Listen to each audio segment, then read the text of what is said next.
You're on the road once again, taking your youngsters behind the scenes with the MLB stars of the game. I got the man here, Kate. How we doing? I'm good. How you doing? Just fine. I'm gonna let you introduce yourself to my audience. Yeah, Kyle Stowers, outfielder with the Miami Marlins. Kyle, so what's this big league experience been like for you? It's surreal. It's very challenging, but you're playing against the best in the world every single night, and so there's so much that comes with it. A lot of hard work, a lot of preparation, and then just stepping back and appreciating playing all these amazing ballparks, amazing cities, and like I said, playing against the best in the world. I'm very blessed to be able to do what we do.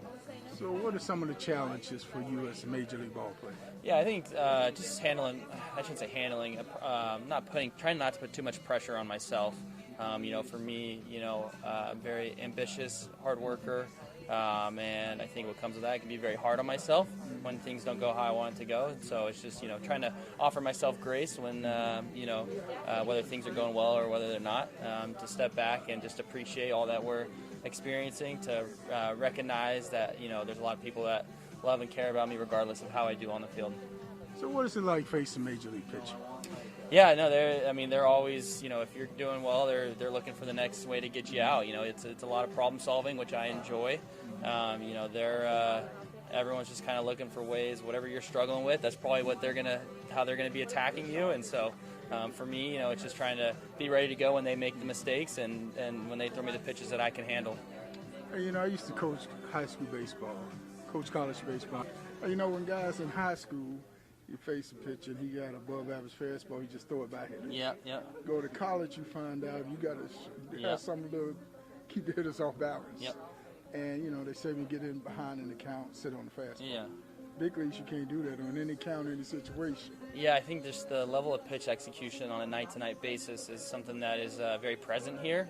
Guys are able to do what they want to do, so it's very important for hitters to have a plan, to be able to also compete with what you got that day. I think, so many people think that you have to feel perfect every single game that you play in, and then that's just not the reality. There's going to be days where you're grinding and where you got to find a way. My college coach, David Esker, used to say, you got to be able to feel bad at the plate and find a way to get 2 hits.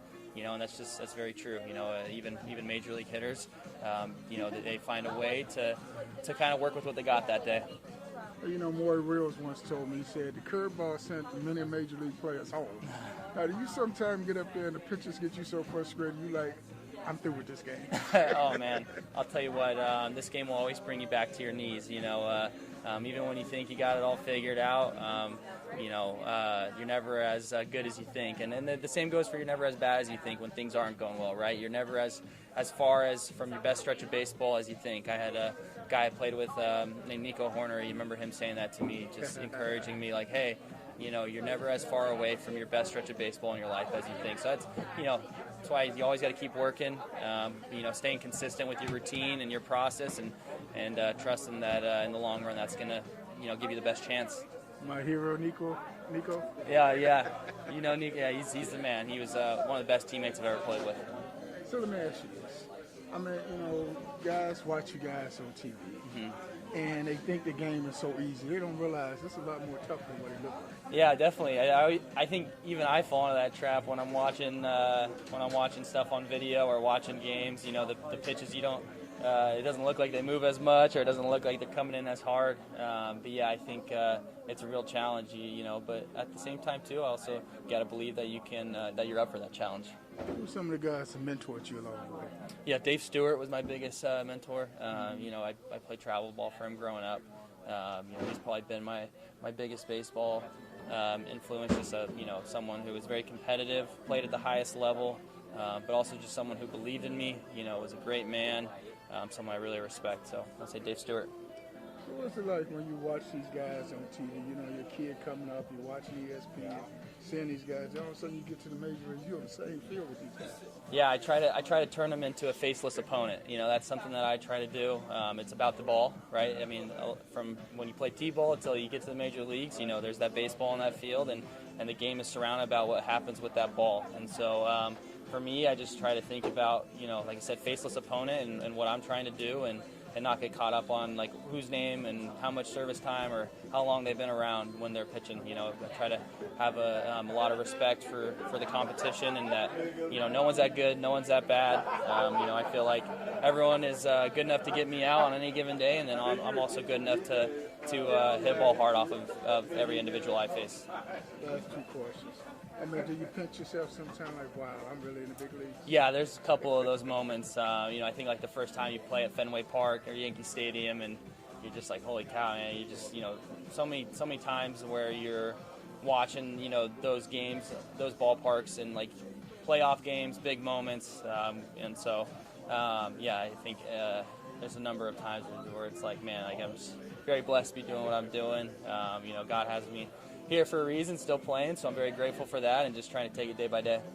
So does the fan come out of you sometime and you look across the field and you ask the guy for his autograph? I haven't quite gotten to that point yet. I feel like I'm still a little bit in the phase of my career where I'm trying to establish my feet a little bit more and trying to keep my head down. But, you know, I think you're right. I think it's okay to do that sometimes. You know, maybe when I get on first base for a hit, you know, whether it's like you know, Bryce Harper or Matt Olson. I remember the first time I played against the Yankees and I got on base, and Anthony Rizzo was chatting with me, and, you know, stuff like that's really cool. You know, I think, you know, anytime someone that has been playing for a long time, when they, you know, say my first name, I think that's pretty cool.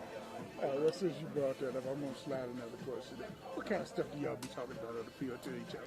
Yeah, you talking about with the other team when you're on first? Yeah, you're usually just saying, hey, how you doing it? You know, how you doing? You know, swing it. You know, stuff like that. Just quick check-ins. You know, where you from? You know, very, very casual. You don't do no trash talk? You know, Old dog did a lot of trash talk. Yeah, I believe that. Yeah, for me, you know, I'm not a big trash talker in this game because it'll the game will humble you quick. So I try to just focus on the next pitch. All right, last question. Every kid's dream of playing in the big leagues. Yeah. Get that call, you're going to the big leagues. Walk in the locker room for the very first time.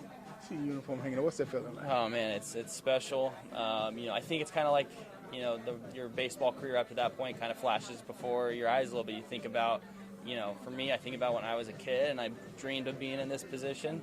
You know, and then lately I've been trying to think about, you know, how I'm going to feel 20 years from now when I'm done playing, you know. So I try to think about how I'm going to miss it. You know, I think, you know, sometimes with, like we talked about earlier, with the stresses or, you know, pressure or challenge that the big leagues can bring, that, you know, you forget that you're going to miss this, you know, and so I just try to be appreciative for the fact that I'm in it and enjoy it, because whether we enjoy it in the present or not, we're going to miss it. Did you cry? Did I cry? I did not cry. The closest I was to crying was after the first game. I got my first hit, and when I saw my family, I was filled with a lot of emotions. That one, seeing them, you know, because they played such a huge role. I feel like still, even anytime a big moment happens and the family's there, I get a little choked up, just because, you know, I go back to their support, and I go back to when I was a kid and just how much it means to be here. Did Mama cry? Mama will cry, yeah. But she'll also smile too. Yeah.